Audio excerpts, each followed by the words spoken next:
പുതിയ വീഡിയോയിലേക്ക് എല്ലാവർക്കും സ്വാഗതം.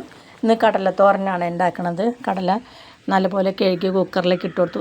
തലേന്ന് വെള്ളത്തിലിട്ട് വെച്ച് കുതിർത്തി വെച്ചാണ്.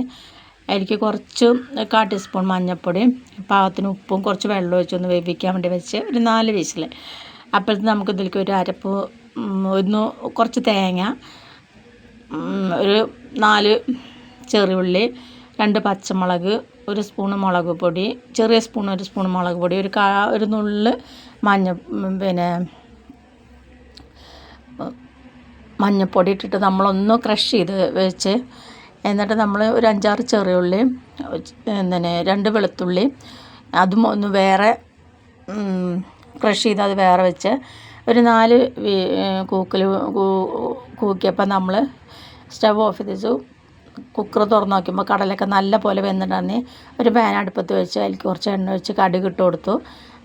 2 വറ്റൽമുളകും 2 വേപ്പിൻ്റെ ഇല ഇട്ട് കൊടുത്തു. ചെറിയ ഉള്ളിയും വെളുത്തുള്ളിയും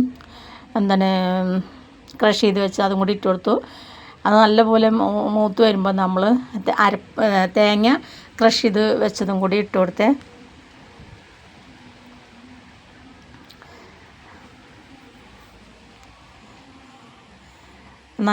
അതും കൂടി എടുത്ത് നല്ലപോലെ അതിൻ്റെ പച്ചമണം മാറണം നല്ലപോലെ ഒന്ന് വഴറ്റിയെടുത്തു. അങ്ങനെ കുക്കറിൽ വേവിച്ച് വെച്ച കടലിട്ട് കൊടുത്ത് വെള്ളത്തോട് കൂടി തന്നെയാണ്, ഒരു തുള്ളി വെള്ളം ഇടണം, അതുകൂടിയാണ്. എന്നിട്ട് നമ്മളത് വറ്റിച്ചെടുക്കുക ചെയ്ത്, എന്നിട്ട് മുകളിൽ കുറച്ച് കുരുമുളകും കൂടി തൂവി. എല്ലാവരും ലൈക്കും സബ്സ്ക്രൈബ് ചെയ്ത് സഹായിക്കണേ. നാളെ നല്ലൊരു വീഡിയോ ആയിട്ട് നാളെ വരാം. അങ്ങനെ നമ്മുടെ കടലത്തോരൻ ഇവിടെ റെഡിയായി. നല്ല അടിപൊളിയൊരു തോരനാണിത്. എല്ലാവരും ഇതുപോലെ ചെയ്ത് നോക്കണേ.